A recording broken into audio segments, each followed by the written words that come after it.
Umumnya tahlil itu dibacakan kalau sudah mati umumnya. Ya maka jangan ikuti umum. Gitu? Jangan ikuti yang umumnya, ikuti tuntunan. Menurut tuntunan Nabi dianjurkan menuntun membaca tahlil bagi orang yang akan mati sekaratul maut itu. Tuntun baca la ilaha illallah. La ilaha illallah gitu. Kalau pidato umum itu memang saya tidak keahlian saya, karena itu harus dobes, itu tidak keahlian ulama, dobes itu tidak keahlian ulama. Ini saya baca singkat, tapi semoga ini barokah karena ini kholnya Bali Maksum.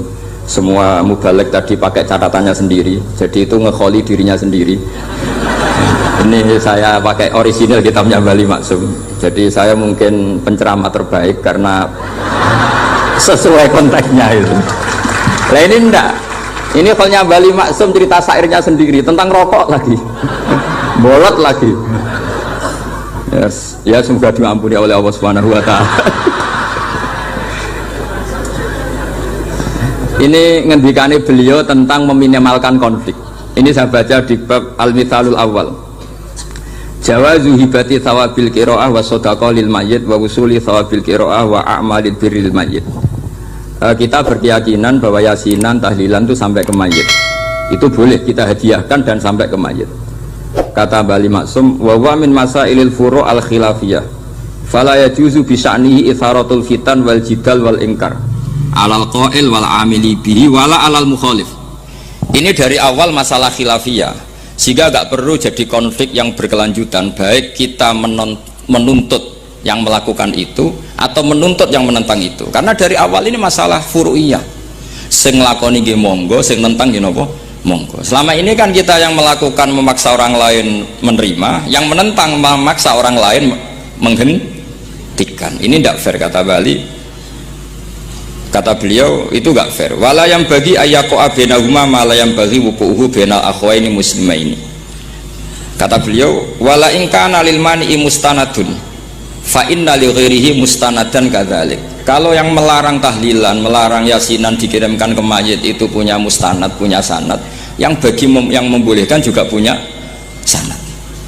Kalau ada kiai yang kalau pidato nangis itu sanadnya banyak dan benar, tapi yang uraan kayak Pak Duta Besar juga banyak. Semuanya ada sanad.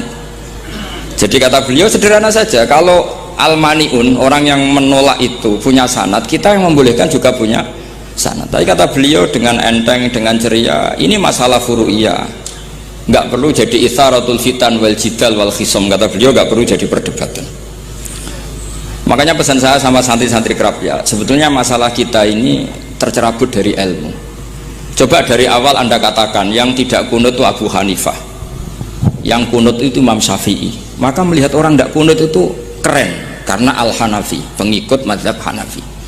Yang kunut juga keren karena pengikut mazhab Syafi'i. Tapi kita tidak, di zaman akhir kunut dan tidak kunut ini jadi politik identitas, sehingga yang nggak kunut itu Muhammadiyah misalnya, yang kunut itu NU. Mana ada Basim Asy'ari sebagai mujaddid atau mujtahid yang mengharuskan kunut, atau Ahmad Dahlan yang melarang apa? Kunut. Wong dua beliau sama-sama pernah ngaji Syekh Khotib Minangkabau, pernah ngaji Mbah Mahfud ketika di Mekah. Jadi cobalah ilmu itu diperkuat sehingga kita mengatakan kunut adalah sunat menurut Imam Syafi'i, tidak sunat menurut mazhab Abu Hanifah. Sehingga enak sekali karena kita berdasar ilmu.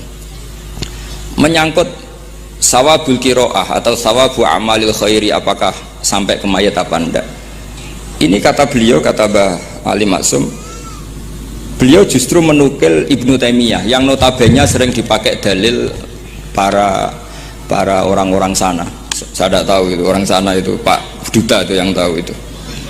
Itu kalau ini mirip kitab Said Muhammad. Jadi Said Muhammad itu kalau istidlal sering pakai Ibnu Taimiyah karena itu yang dipakai mereka. Tapi ternyata Ibnu Taimiyah, qala Ibnu Taimiyah innal mayyit yantafi'u bi qiraatil Qur'an kama yantafi'u bil ibadah al maliyah minas shadaqah wa nahwiha. Terus waqala Ibnu Qayyim fi kitabir ruh afdalu ma yuhda ilal mayyit as-shadaqah wal istighfar wa du'a lahu wal hajju anhu. Artinya gini, Kita sekarang ini tidak pernah kayak Bali Maksum pakai dalil jawazu ihda lil mayyit itu berdasar Ibnu Taimiyah dan Ibnul Qayyim. Kita seakan-akan Ibnu Taimiyah itu orang yang pasti melarang itu, sehingga kita itu terus mengatakan sing nyunatno tahlilan ku sopo, Mbah Hasim atau Mbah Fakih atau siapalah, meskipun riwayat ini mukhtalifah dari Mbah Hasim. Pertanyaannya adalah terus kesannya yang membolehkan itu hanya kiai lokal itu, kiai nasional itu. Padahal zaman Bali sudah mengajarkan kita yang membolehkan ihda'u a'malil khairi ilal mayyit, yang membolehkan hadiah Yasin, Fatihah, tahlil ke mayit itu adalah orang sekaliber Ibnu Taimiyah dan Ibnul Qayyim. Sehingga dengan kita pakai ilmiah yang diterapkan Bali Maksum, kita ini merasa orang keren, orang global, orang yang keren lah. Karena guru-guru kita Bali Maksum, Mbah Hamid biasa mentahlili, Mbah Munawir semua mentahlili guru-gurunya. Di level ulama global ada Ibnu Taimiyah dan Ibnul Qayyim. Tapi karena kita tidak baca, seakan-akan tahlilan itu hanya tradisi lokal yang tidak di ACC, tidak disetujui ulama kelas internasional. Padahal di sini jelas diceritakan Ibnu Taimiyah berpendapat qiraatul Quran yang dihadiahkan ke mayit atau tahlil itu boleh.